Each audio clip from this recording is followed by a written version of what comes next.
Bonjour. Il y a un passage dans la Bible qui dit « L'Esprit rend témoignage à notre esprit que nous sommes enfants de Dieu ». Alors peut-être parfois vous vous demandez « Est-ce que je suis vraiment enfant de Dieu? Est-ce que je suis sauvé?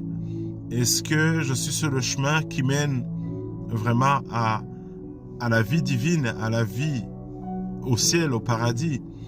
Alors, dans votre cœur ou dans mon cœur, il y a un espace par lequel Dieu nous parle. Donc, dans cet espace-là, s'il y a la conviction que vous êtes enfant de Dieu, vous êtes enfant de Dieu. Mais si vous n'avez pas cette conviction, en fait, il vous faut revenir au Christ pour pouvoir hériter de la vie éternelle.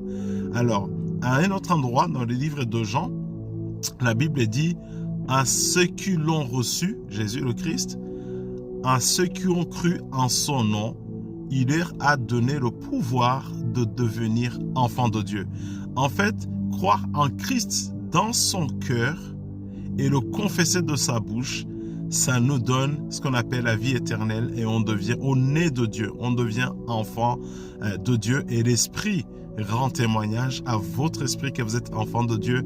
Et à la question de savoir si tout de suite on vous demande, admettons vous mourrez, c'est parce que je vous souhaite bien entendu, est-ce que vous iriez dans la présence de Dieu? Vous répondriez oui, parce que vous iriez auprès de votre Père. Mais si vous n'avez pas cette conviction, si à cette question, par exemple, quand on vous demande si vous mourrez tout de suite, où est-ce que vous iriez? Si vous ressentez la peur, c'est un signe que ce n'est pas encore ça, que vous devez vous repentir.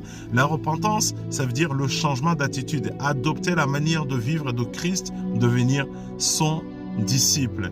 Très bonne journée, que le Seigneur vous bénisse.